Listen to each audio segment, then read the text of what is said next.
I decided to try this wireless third-party controller, so I thought I'd do a review of it. This is not a paid promotion. Come on, I only have one subscriber. There's no way this is a paid promotion. I was just tired of this happening every time I'm playing GameCube, and the real Wavebirds are really expensive right now. This is the TTX Tech Wavedash. It comes packaged pretty nicely. Not that it matters very much, I'm just going to open it up anyway, but I did want to mention that it looks pretty good. After opening it up, I noticed that it looks a lot better than most of the third-party controllers I've seen. This one looks very similar to an actual Wavebird. There are a lot of new knockoff GameCube controllers that look similar to a real controller, and they have a reputation for being not that great.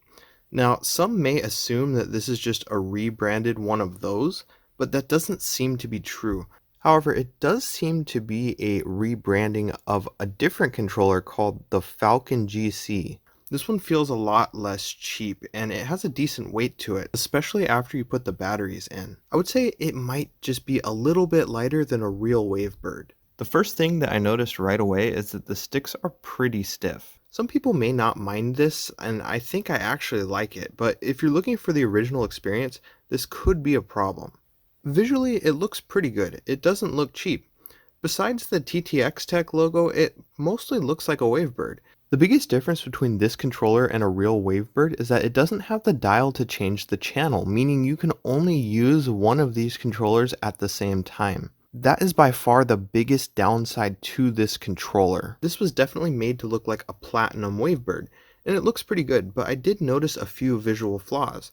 The first one is that the paint seems a little uneven. Like, certain spots are thicker than others. It might be hard to see through the camera. But this problem is not hard to see through the camera. It looks like someone tried to pry it open with something. And this is straight out of the box.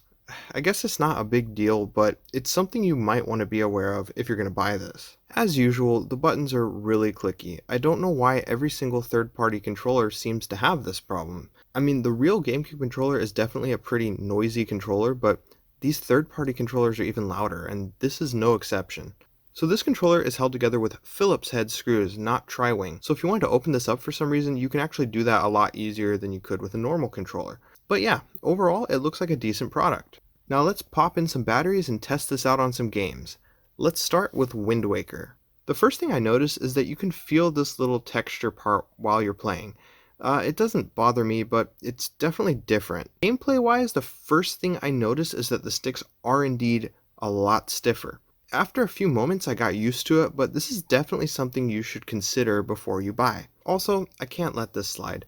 The box says that it has built-in rumble, and that's just a blatant lie. I watched other reviews for this controller, and they said the same thing, and I thought that by the time I bought one, they would have changed the box, but no.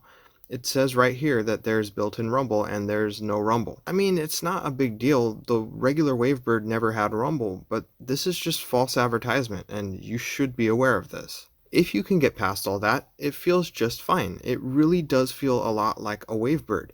This is no doubt the best feeling third-party GameCube controller I've ever used. The one thing I noticed when playing Wind Waker is that there is a noticeable dead zone in the control stick. It's ever so slight and it's not really a deal breaker, but I felt like it messed me up when I was trying to make some very precise movements. At this part of the game, I was starting to think I was going to have some trouble with this controller. I was never really good at this part anyway, I always messed it up, but surprisingly I had no issues or complaints. The controller worked just fine.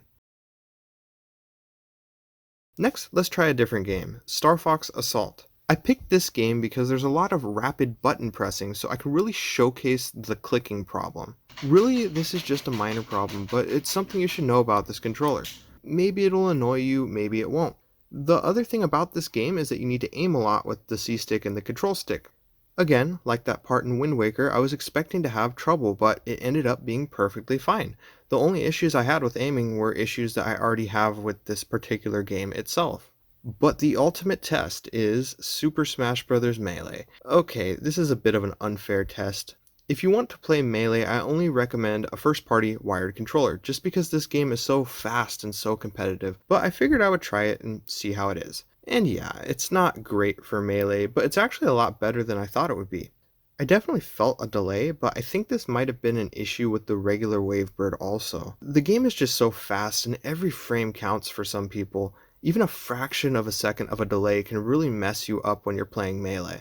If you just want to play Melee, don't buy this controller, but you probably already know that. Other than that though, yeah, it feels like I'm using a Wavebird controller. I really can't complain about this at all. Last, let's try a virtual console game where you can use the GameCube controller as a classic controller. It worked. Now, I'm really not used to the way that Mario Kart 64 controls, so I was having a little trouble, but other than that, I have no issues playing this at all. This controller is a perfectly good substitute for this game. One thing I didn't cover much in any of these games was the D-pad. Now, the GameCube D-pad already has a reputation for being pretty awful, and this one is a little bit worse. It feels about the same, except it's way more mushy.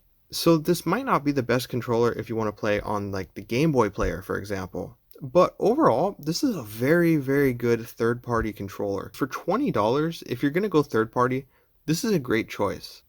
I would recommend this controller if you want to play through the GameCube library casually, like if you want to play games like Wind Waker or Luigi's Mansion or some multiplayer games with friends.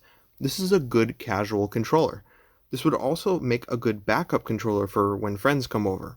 I would not recommend this controller if you want to play Super Smash a lot, or if you want to play the Game Boy player a lot. It's just not good for that. But yeah, it's a very good and cheap wireless GameCube controller. I love it. And finally, I don't have to worry about this happening in the living room. I'm going to put a link in the description to where you can buy this if you're interested. Depending on how picky you are, I think this is a pretty decent alternative. Let me know if you agree in the comments down below, or let me know if you already have tried this controller out. I want to hear your thoughts. Thank you guys very much for watching, and I will see you guys next time. Hey guys, if you made it this far in the video, thank you guys so much. I just released my first full GameCube game review of Phantasy Star Online episodes 1 and 2 for the GameCube. So if you're interested in GameCube, you're interested in learning about new games, check that video out. You can click on it right here.